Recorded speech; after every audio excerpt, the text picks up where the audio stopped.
What's up mga kapo? Tagumpay Akira po, Gamma Eta Chapter, Alpha Pi Omega.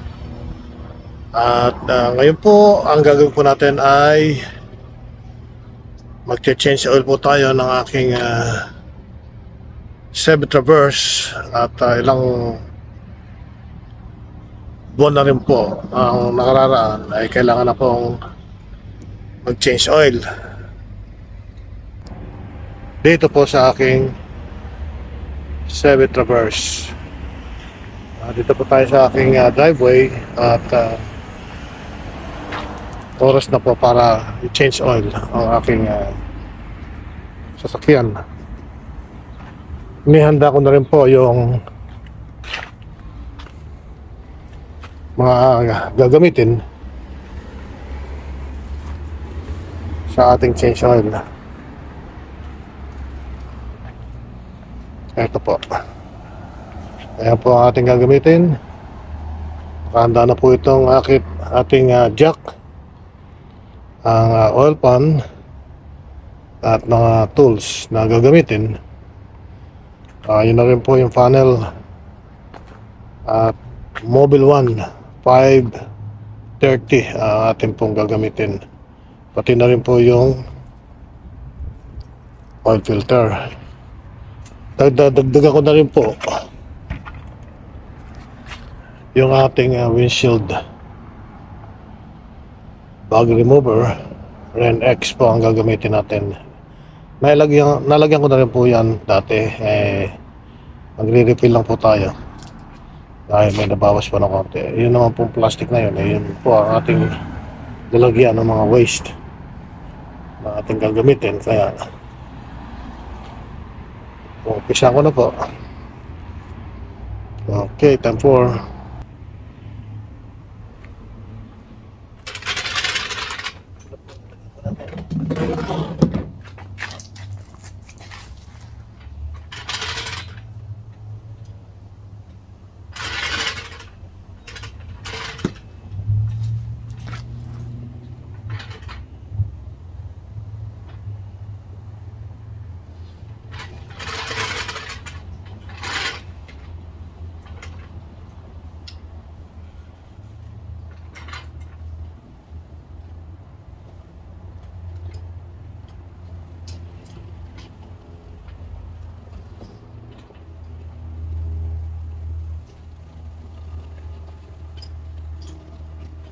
okay.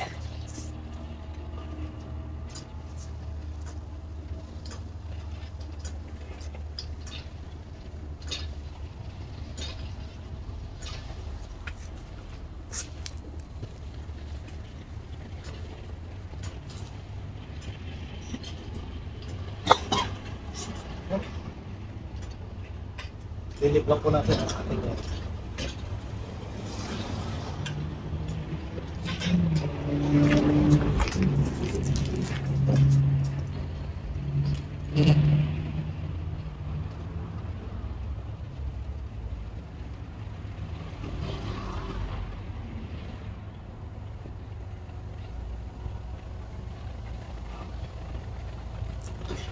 ito na.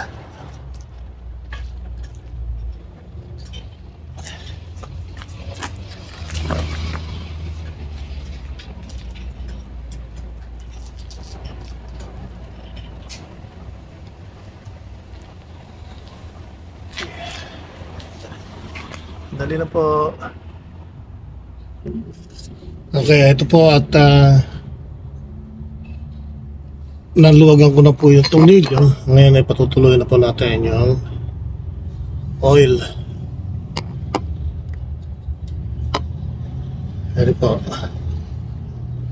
Unplug na po natin para mag-drain out po yung mga use, yung mga nasunog na oil.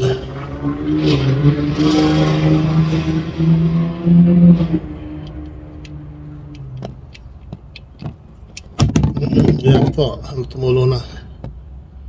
Nalaglag doon sa butas. Nalaglag po sa butas yung oil, ay yung plug. At hayaan lang po natin siyang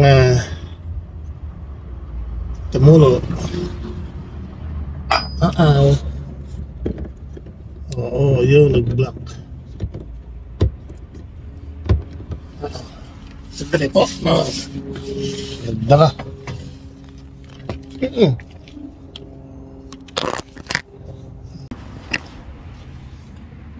Nagbara po yung nung nalaglag po yung plug, yung tornilyo, ayun po, nagbara, binara niya yung butas at tumagas.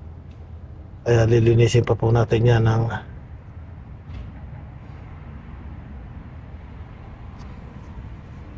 mabuti. Habang pinatutuyo po natin ay nahayaan po natin maubos yung mga nasunog na oil. Kukunin po natin yung tornilyo doon sa loob ng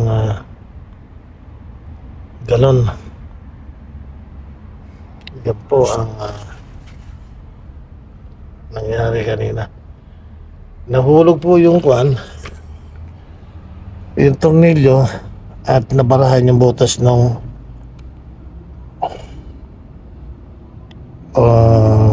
oil pan.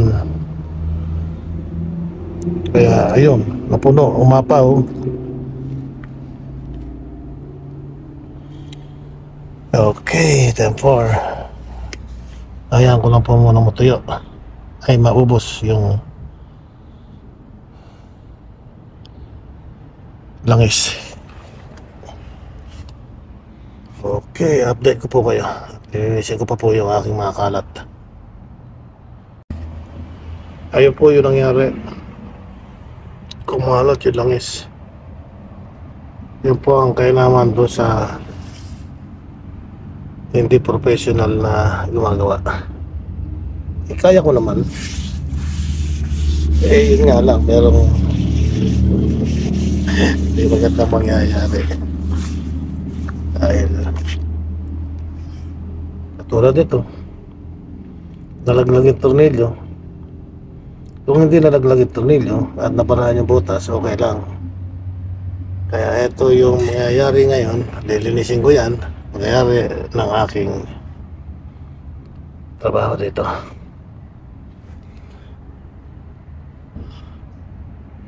Kunti na lang po yung tumutulo.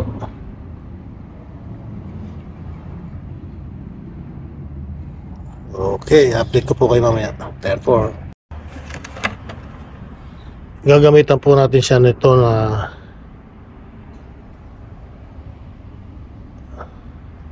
Totally Awesome All-Purpose Concentrated Cleaner, Degreaser Spot Remover. Pagkayari po nating wipe out yung mga oil dun sa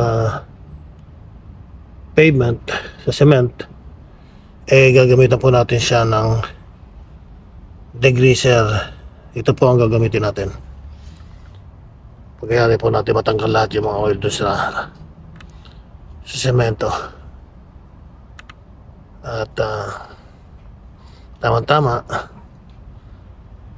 butit meron pa po ako nito.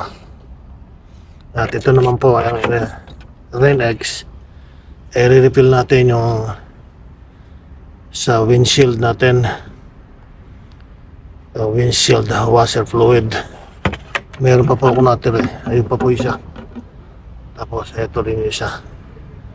Okay, 10-4. Okay.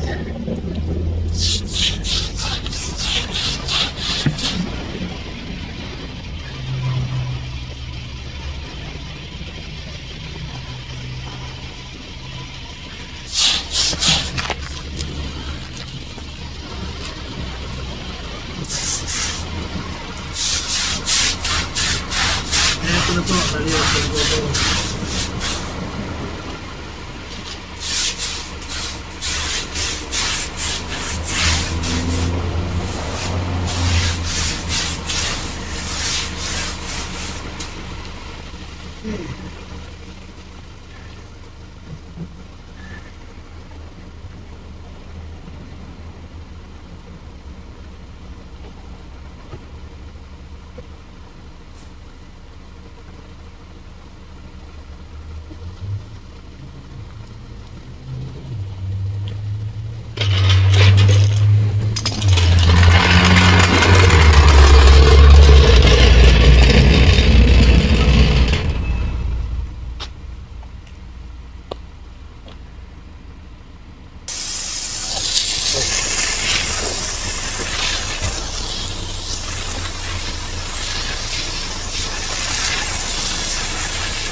Okay.